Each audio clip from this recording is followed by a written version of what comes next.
What is up, YouTube? Back at it. Another video today. Seen a lot of trades, not a lot, but a few trades are happening around the league. And I'm going to go ahead and talk about who I think are some realistic options for the Browns to go ahead and take a look at. Because Lord knows we need some help on that defense and maybe another receiver.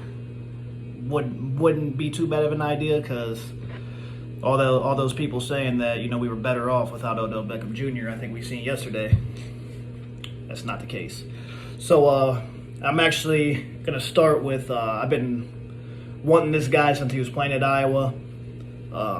He dominated the Buckeyes. One of the worst losses I've ever watched in my entire life. Desmond King. I've been saying for a while now, the Browns should have went after this guy. According to Pro Football Focus, since 2017, he's the highest rated CB in the league. And the Titans threw a 6th-round pick at the Chargers today and ended up getting him. So why the Browns can't make that move, I don't know. I think Barry, DePodesta, those guys have a plan long-term, which is totally understandable. We're sitting in a good position right now, if you ask me anyways.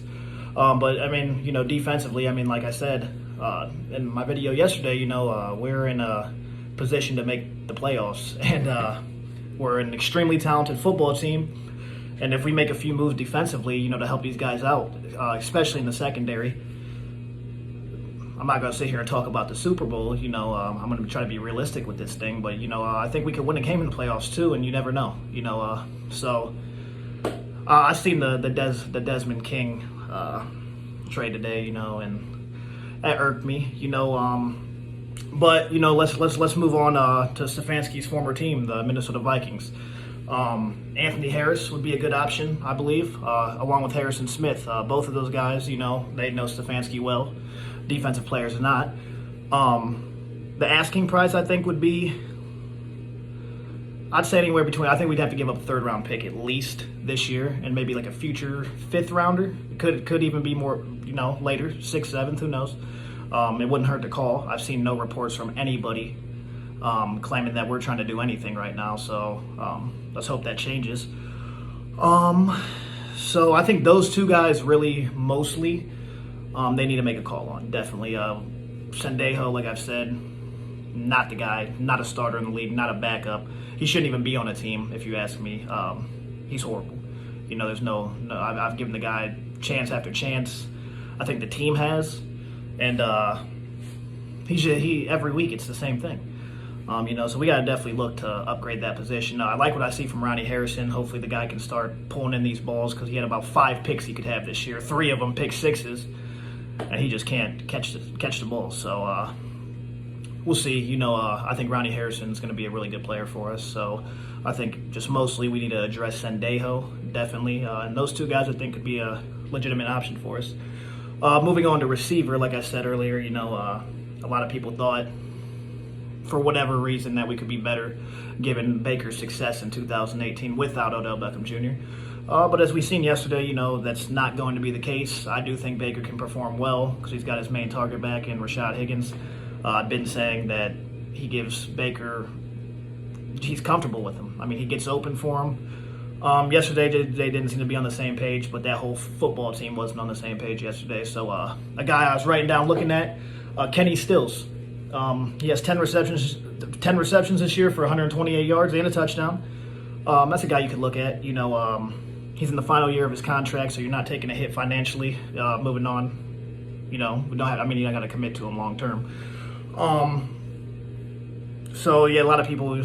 And the Texans, they're in a bad spot right now. A lot of people I've heard mention Will Fuller. As much as I would love that to happen, I couldn't imagine what his asking price is. He's an elite receiver right now. He's proven. So I'm trying to be realistic with this thing. So Kenny Stills is a guy I would definitely look at. Looking forward, Rashad Perriman. He was phenomenal in 2018 in the 10 games he played with Baker. I believe he had 16 catches, 340 yards, 2 touchdowns. Made a lot of big plays for us. So that's another guy I think they should really make a call on to see about bringing him back. As you guys all remember, he was supposed to be back, and whatever happened. The OBJ trade went down, and then had a change of heart, and that was that. So I think that's definitely another guy that you could look at bringing in definitely to help this receiver group. And the last guy I was thinking about wide receiver wise, Curtis Samuel. In Carolina, I mean, they're 3-4 right now. They got Robbie Anderson and DJ Moore has exploded into the receiver. I thought he would be in the league. Curtis Samuel, he's explosive. He's actually turned into a pretty good player. So it won't hurt, to make a phone call, see what the asking price is. I couldn't see any more than the 5th, 6th round pick. I mean, I wouldn't trade him for. I wouldn't go really as high as a 5th. I mean, it could be future picks for a guy like Curtis Samuel. So, I mean, these are guys that I think that could help this football team immediately. There's a few linebackers out there on the market. I do think we do need linebacker help, but I think our biggest issue right now is in the secondary. So I think if we do address Sendejo's spot especially, I think things could definitely get better on that defense. MRI results came back for Miles today. Thankfully, they said he'll be ready to roll after the bye week. Vernon yesterday looked great, 2 sacks. Was actually getting pressure on the quarterback. We just couldn't, we kept getting pushed off the ball. Josh Jacobs dominated us. So yeah, I think those are guys that could immediately come in and make an impact, and I think those are guys, that the Browns need to call on. I'm definitely with Andrew Berry and those guys, about they're looking at the future of the ball team, and you can't fault them for that. We're sitting in a good position now, young players.